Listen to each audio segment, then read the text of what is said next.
মহান মুনিবের দরবারে লক্ষ কোটি সুজুদ যে আল্লাহ সুবহানাহু ওয়া তাআলা আমাদেরকে জান্নাতের বাগিচায় এসে বসার এবং কোরআনের হাদিসের কথা শ্রবণ করার তৌফিক দান করছেন। সেই রবের শুকরিয়া তান আদায় করছি। সকলে বলছি আলহামদুলিল্লাহ হামদান কাসীরান তাইয়িবান মুবারাকান ফীহ।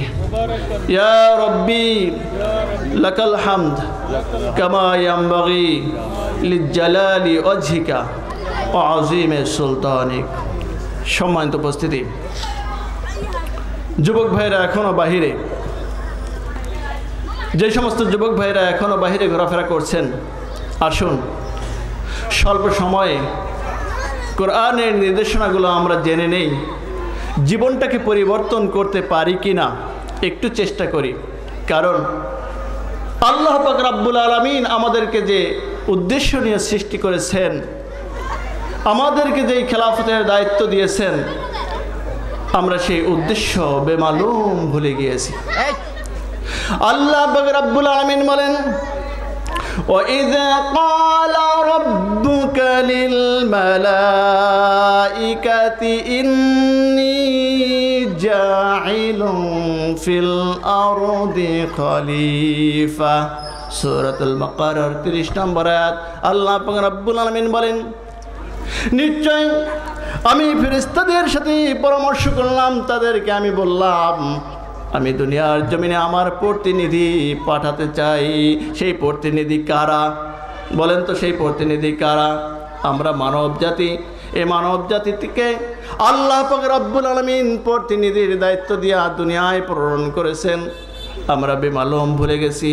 আমরা মনে করেছি খেল তামাশা করে দুনিয়ার এই 60-70 বছরের জিন্দেগিটাকে পার করে দিতে পারলেই তো চলে গেলাম। আমরা খেল তামাশায় মত্ত হয়ে আছি। আল্লাহ পাক রব্বুল আলামিন আবার হুঁশিয়ারি দিয়া জানায় দিলেন, ও দুনিয়ার মানুষেরা শোনো, আফাহাসিবতুম আন্নামা খলাকনাকুম আবাসা ওয়া আন্নাকুম ইলাইনা লা তুরজাউন। বলি আল্লাহু আকবার। আল্লাহ পাক রব্বুল আলামিন সূরাতুল মুমিনুনের 115 নম্বর আয়াতে বলেন, আমি তোমাদেরকে দুনিয়ায় খেল তামাশার জন্য প্রেরণ করি নাই। তোমরা মনে করেছো খামাখা অহেতুক আমাদেরকে সৃষ্টি করে আল্লাহ পাক রব্বুল আলামিন পাঠাইছেন, এমনটা কিন্তু নয়। বরং তোমাদের প্রত্যেককেই আমি মহান রব আল্লাহ পাক রব্বুল আলামিনের সামনে উপস্থিত হতে হবে। নাকি বলেন হবে না? দুনিয়ায় থাকতে পারবো? হামান থাকতে পারে নাই, সাদ্দাত থাকতে পারে নাই, ফিরআউন নমরুদরা থাকতে পারে নাই, দুনিয়াতে কোনো রাজা বাদশাহ থাকতে পারে নাই। শুধুমাত্র খারাপ মানুষগুলো নয়, ভালো মানুষ যারা দুনিয়াতে এসেছিলেন পয়গম্বরগণ থাকতে পারেন নাই, সাহাবায়ে কেরাম থাকতে পারেন নাই। দুনিয়াটা আসলে থাকার জায়গা নয়, আমাদেরকে এখান থেকে বিদায় নিতেই হবে, ঠিক কিনা? তাহলে আল্লাহ তাআলা পাঠাইলেন কেন? আমরা কেন আসলাম? আমাদের দায়িত্ব কি? আমাদের কর্তব্য কি? আল্লাহ পাক রব্বুল আলামিন আমাদেরকে খেলাফতের দায়িত্ব দিয়ে কেন পাঠাইলেন? আমাদের করণীয়টা আসলে কি? আল্লাহ পাক রব্বুল আলামিন জানায় দিলেন, ওয়ামা খালাকাতুল জিন্না ওয়াল ইনসা ইল্লা লিয়াবুদুন। সূরাতুজ জারিয়াতের 56 নম্বর আয়াতে আল্লাহ পাক রব্বুল আলামিন বলেন, নিশ্চয় আমি মানব জাতি আর জিন জাতিকে দুনিয়ায় প্রেরণ করেছি একটাই উদ্দেশ্য, সেটি হলো একমাত্র তারা আমি মহান রব আল্লাহ পাক রব্বুল আলামিনের ইবাদত করবে, একমাত্র দাসত্ব স্বীকার করবে, একমাত্র রব হিসাবে আমি আল্লাহ পাক রব্বুল আলামিনকে তারা মেনে নেবে। এই উদ্দেশ্যে আমি মানব জাতিকে দুনিয়ায় পাঠাইলাম। উদ্দেশ্য কি? আল্লাহ পাক রব্বুল আলামিনের বন্দেগী করতে হবে। সম্মানিত ভাইরা আমার, অথচ আমরা দুনিয়ায় এসে আল্লাহ পাক রব্বুল আলামিনের দেওয়া এই বিধানকে আমরা ভুলে গেছি। আমরা আমাদের জীবনটাকে ভিন্ন পথে পরিচালনা করছি, শয়তানের আনুগত্য করছি, তাগুতের আনুগত্য করছি। আজকের এই ওয়াজ মাহফিল হাজার হাজার টাকা ব্যয় করে, লক্ষ লক্ষ টাকা ব্যয় করে এত সুন্দর আয়োজন করা হলো। কি সুন্দর বসার জায়গা, কতবার মাইকিং করা হয়েছে, কতবার ডাকা হয়েছে, অথচ আমরা বেমালুম ভুলে যাই, এগুলোকে অবহেলা করে চলছি। অথচ এখানে যদি আমাদের পাশের জেলার আপায় আসতো, মাইকিং করা লাগতো? বলেন বলেন বলেন, কথা বলেন। মাইকিং করা লাগতো না। এমন প্যান্ডেল সব ভরে তো যেতই, রাস্তাঘাটেও আপনারা জায়গা পাইতেন না, এমন একটা অবস্থা হয়ে যেত। অথচ আমরা আমাদেরকে যেই মানুষটা আমাদের প্রাণের চেয়েও বেশি ভালোবেসেছেন, প্রিয় নবী সাইয়েদনা মুহাম্মাদুর রাসূলুল্লাহ সাল্লাল্লাহু আলাইহি ওয়াসাল্লাম, সেই মানুষটার প্রতি আমাদের কোনো ভালোবাসা নাই, আছে নাকি? নাই। আমরা বিজাতীয়দের সংস্কৃতিকে ভালোবাসি। আমরা 31st নাইট পালন করি। সামনে আরেকটা দিবস আসতেছে, কয়েকদিন পরে আসতেছে নাকি? বলেন বলেন বলেন, কোন দিবস? 14ই ফেব্রুয়ারি বিশ্ব বেহায়া দিবস আসতেছে। আমরা এপ্রিল ফুল পালন করি। আমরা মুসলমানদের ইতিহাস ভুলে গেছি। আমরা লজ্জাবোধ করি মুসলমানদের সংস্কৃতি লালন পালন করতে। আমরা বিজাতীয়দের সংস্কৃতিগুলো লালন পালন করছি, তাদের প্রতি আমরা ভালোবাসা দেখাই। এই জন্য আমরা মা ও বোনেরা দেখছি রাস্তাঘাটে ফতুয়া পরে হাঁটে, গেঞ্জি পরে হাঁটে, জিন্সের প্যান্ট পরে হাঁটে। হাঁটে কি হাঁটে না? হাঁটে কি হাঁটে না? ও মুসলমান, আমরা বিজাতীয়দেরকে ভালোবাসছি।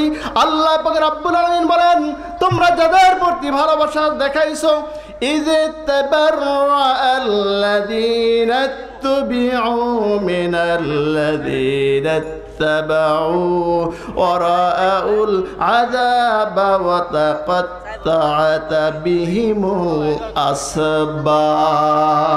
বলেন আল্লাহু আকবার। সূরাতুল বাকারার 166 নম্বর আয়াতে আল্লাহ পাক রব্বুল আলামিন বলেন, তোমরা যাদের প্রতি ভালোবাসা দেখাও, কিয়ামতের দিবসে এই আনুগত্যশীল অনুসৃত যারা, তাদেরকে দেখে এই সমস্ত মানুষেরা বিরক্ত বোধ করবে। আর যখন তারা জাহান্নামের আযাব প্রত্যক্ষ করবে, তখন তোমাদের সাথে সমস্ত সম্পর্কগুলোকে তারা বিচ্ছিন্ন করে দেবে। ঠাই পাবারা। এরা দুনিয়ায় ভালোবাসা দেখায়, আজকের বলে অমুকরে মারো, কালকের বলে অমুকরে মারো, আর এরা বসে বসে বড় বড় বোতল খায়। এই সমস্ত মানুষদের পিছনে তোমরা দৌড়াও, অথচ এই সমস্ত মানুষরা কিয়ামতের দিবসে তোমাদের কোনো উপকার করবে না, তোমাদের সাথে কোনো সম্পর্ক রাখবে না, সমস্ত প্রকার সম্পর্কগুলো তারা বিচ্ছিন্ন করে দিবে। অথচ আপনাকে আমাকে যেই মানুষটা ভালোবেসে গেছেন, কিয়ামতের ময়দানে যেই মানুষটা ইয়া উম্মতি বলতে বলতে কবর থেকে বের হবেন, ওই মানুষটার নাম কি? মুহাম্মাদুর রাসূলুল্লাহ সাল্লাল্লাহু আলাইহি ওয়াসাল্লাম। তাকে ভালোবেসেছেন।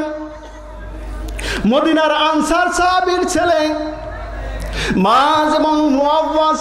ও যুবকেরা, শুনে রাখো, তোমরা আজকের যুবক রক্ত গরম, মনে করছো আমরা বৃদ্ধ হয়ে নেই, এরপরে কিছু ইবাদত বন্দি করব, অথচ ইসলাম পালনের ক্ষেত্রে যুবকরাই সবার আগে এগিয়ে এসেছে। ও যুবকেরা, তোমাদের রক্তই হলো ইসলামের ফাউন্ডেশন। হযরত ওমর রাদিয়াল্লাহু তাআলা আনহু যখন ইসলাম গ্রহণ করেন, তার বয়স তখন মাত্র 26 বছরের তাগড়া যুবক। আব্দুর রহমান বিন আউফ রাদিয়াল্লাহু তাআলা আনহু যখন ইসলাম গ্রহণ করেন, তার বয়স মাত্র 17 বছর। হযরত আলী রাদিয়াল্লাহু তাআলা আনহু যখন ইসলাম গ্রহণ করেন, তখন তার বয়স মাত্র 8.5 বছর। এমন মুহূর্তে তারা ইসলামের পতাকা তলে চলে আসলো। মদিনায় আনসার সাহাবীর ছেলে মায এবং মুআওয়াজ, তাদের নাম আকে না জানে, আমরা সবাই জানি। যুদ্ধের দামামা বেজে উঠল, বদরের যুদ্ধ। আল্লাহর নবী মুহাম্মদ সাল্লাল্লাহু আলাইহি ওয়াসাল্লামের কাছে এই ছোট্ট ছেলে দুটো গিয়া বলল, ইয়া রাসূলুল্লাহ, ইয়া হাবিবাল্লাহ, আমরাও জিহাদের ময়দানে শরীক হতে চাই। কত ছোট মানুষ, অথচ তারাও যুদ্ধে যাবে। আজকের মুসলমানের সন্তান আমরা যারা নিজেদেরকে মুসলমান বলে দাবি করি, আমরা ফজরের সময় ঘুম থেকে উঠতে পারি না, ঠিক না? অথচ এত ছোট বাচ্চাদের মনের ভিতরে ঈমানের তাগাদা কত বড়, ঈমানের শক্তি তাদের ভিতরে কত বড়।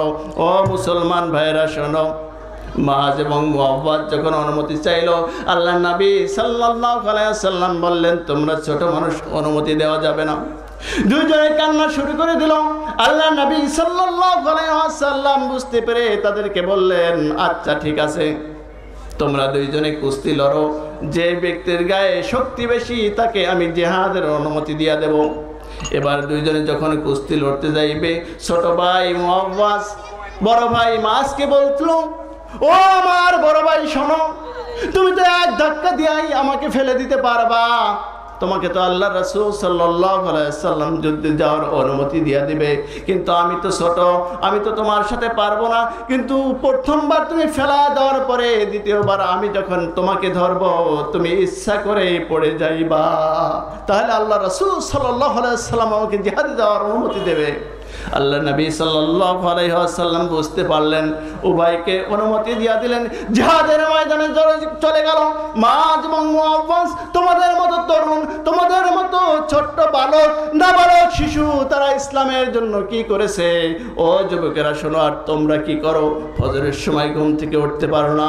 ভালো করে লক্ষ্য করো ভাইরা আমার, ছোট বালকরা যখন জিহাদের ময়দানে চলে গেল, আব্দুর রহমান বিন আউফ রাদিয়াল্লাহু তাআলা আনহু বলেন, এই ছোট্ট দুইটা বালককে দেখে আমি বড় চিন্তিত হলাম যে এত ছোট বাচ্চা এই বিশাল জিহাদের ময়দানে কেন আসলো।